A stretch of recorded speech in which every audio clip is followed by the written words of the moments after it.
उसके बाद हम बात करते हैं 1900 से 1930s तक की।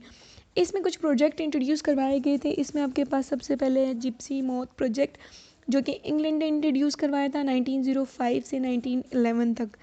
ठीक है, उन्होंने इसमें क्या किया था, यूरोप से कुछ जो पैरासाइट है उसको इंपोर्ट किया गया था टूवर्ड्स द यूएस, यानी नेचुरल कंट्रोल्स थे वो यूरोप के पास प्रेजेंट थे, तो यूएस को रिक्वायर्ड थे, उन्होंने इसे यूएस को इंपोर्ट किया। उधर सॉरी यूएस में प्रेजेंट थे, यूके यूरोप वालों ने उनसे इनको इंपोर्ट किया और उनको यूज़ किया अपने इलाके में, जो भी उनके पास उस टाइम पे डिजीज़ आ रही थी उसको कंट्रोल करने के लिए। कौन जौन सी नहीं, मतलब मोथ्स उधर अटैक कर रहे थे, आपकी उनकी जो यील्ड है उसको ख़राब कर रहे थे, तो उन्होंने इसको इसके अगेंस्ट नेचुरल एनिमी की थ्रू तौर पे यूज़ किया था।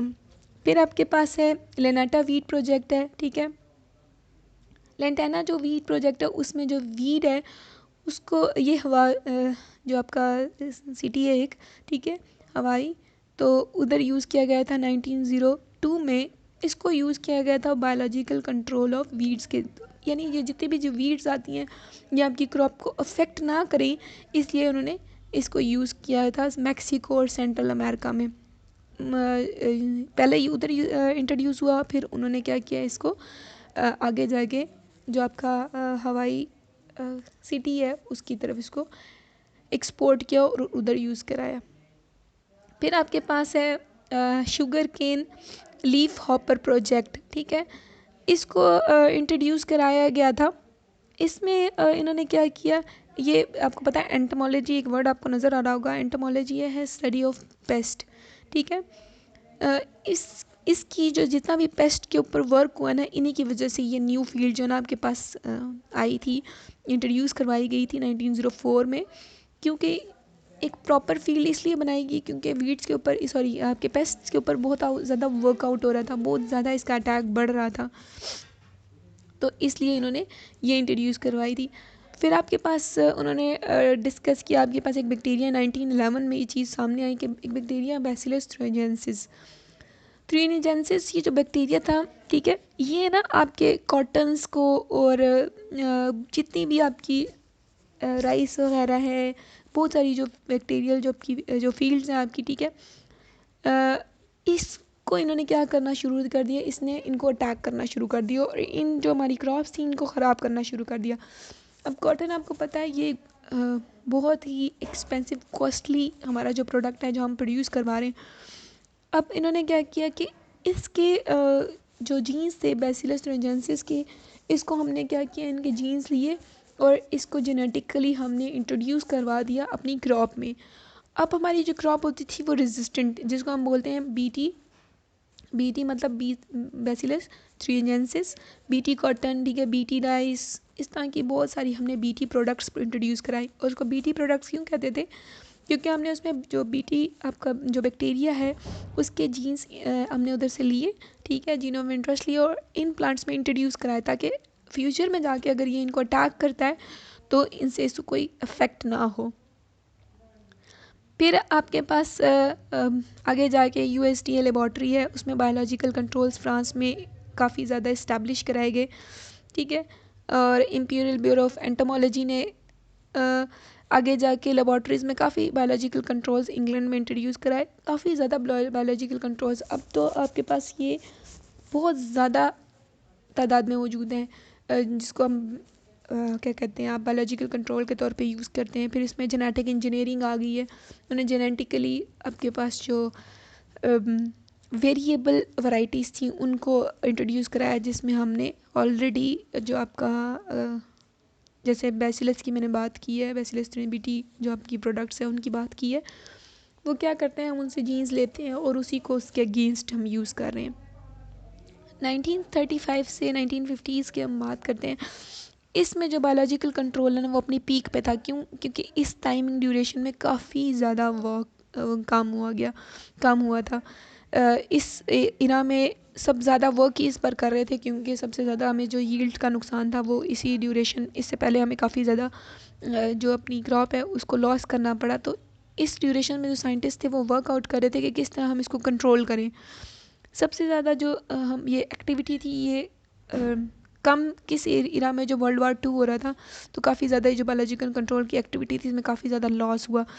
और हाँ, उस टाइम पे जो यूज़ हो रहे थे ना वो क्या आपके सिंथेटिक ऑर्गेनिक इंसेक्टिसाइड्स थे, यानी जो हम केमिकल कंट्रोल्स पढ़ चुके हैं वो यूज़ किए जा रहे थे। ठीक है, अब बात करते हैं 1957 से आज तक जो काम, यानी आपका मॉडर्न पीरियड क्या काम हो रहा है। अब तो आप देख सकते हैं कि हम इससे पहले ही इतना पढ़ चुके हैं कि इतना ज़्यादा वर्कआउट हुआ, इतना बायोलॉजिकल कंट्रोल पीक पर थी, तो अब जो वर्कआउट हो रहा है वो इससे भी ज़्यादा है। यानी लोगों ने यहाँ तक कि उस एरिया पे भी जाके वर्कआउट किया कि जब इंजरीज़ हों तो उसको कैसे आप कंट्रोल कर सकते हैं। ठीक है, जो ग्रोवर्स हैं उनको कैसे आप परमिट करें कि आप जो है ना अप्लाई करें कंट्रोल।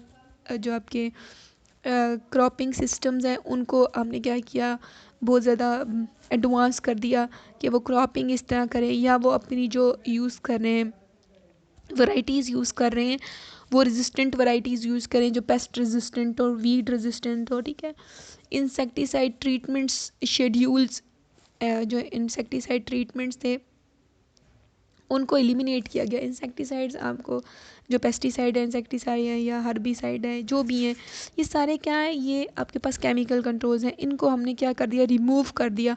अब ऑलमोस्ट जो यूज़ किया जा रहा है वो बायोलॉजिकल प्रोसेस यूज़ किया जा रहा है, क्योंकि इसका ना हमें कोई हार्मफुल इफेक्ट ज़्यादा नहीं भुगतना पड़ता। जो केमिकल कंट्रोल्स हैं उसके हार्मफुल इफ़ेक्ट भी होते हैं, not only on the crops, बल्कि हमारे जो आपकी ह्यूमन लाइफ है, जो आपकी एनिमल लाइफ है बेसिकली, उसके ऊपर इसका काफ़ी ज़्यादा इफेक्ट हो रहा होता है।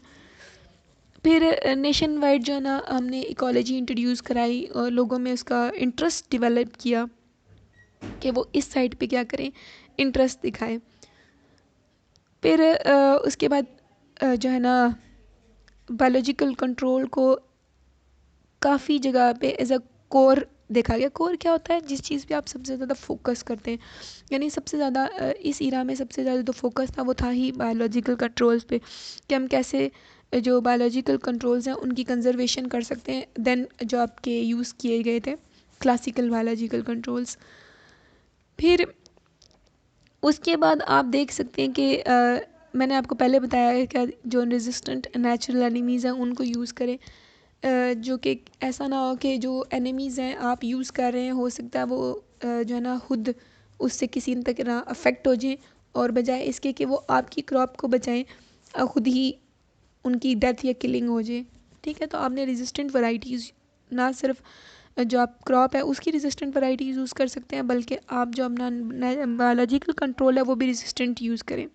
ठीक है, फिर कुछ इस तरह की गाइडलाइंस आई जिन्होंने लोगों को इन्फोर्स कराया कि वो जो दोबारा से सोचें इस काम की कि किस तरह हम इन मेथड्स को क्या कर सकते हैं, टाइमली चेंज कर सकते हैं, आगे जाके इसको किस तरह हम इम्प्रूवमेंट्स ला सकते हैं, इसको किस तरह आप आपको पता है आज तो आपके पास बहुत तरह की टेक्नोलॉजीज़ हैं जिससे आप इसको क्या कर सकते हैं, स्टेप वाइज एक स्टेप ऊपर ले जा सकते हैं अपने वर्क को। आगे आपके पास बायोलॉजिकल कंट्रोल्स हैं, ये इंशाल्लाह हम नेक्स्ट लेक्चर में कवर अप करेंगे कि बायोलॉजिकल कंट्रोल्स किस तरह के होते हैं। ठीक है, सबसे पहले कौन सी चीज़ें होती हैं जो आपकी इफ़ेक्ट करती हैं आपके क्रॉप्स को, और फिर उसको हम बायोलॉजिकली कैसे कंट्रोल कर सकते हैं। ठीक है, तो ये इंशाल्लाह हम अपने नेक्स्ट लेक्चर में कवर करेंगे। थैंक यू, अल्लाह हाफिज़।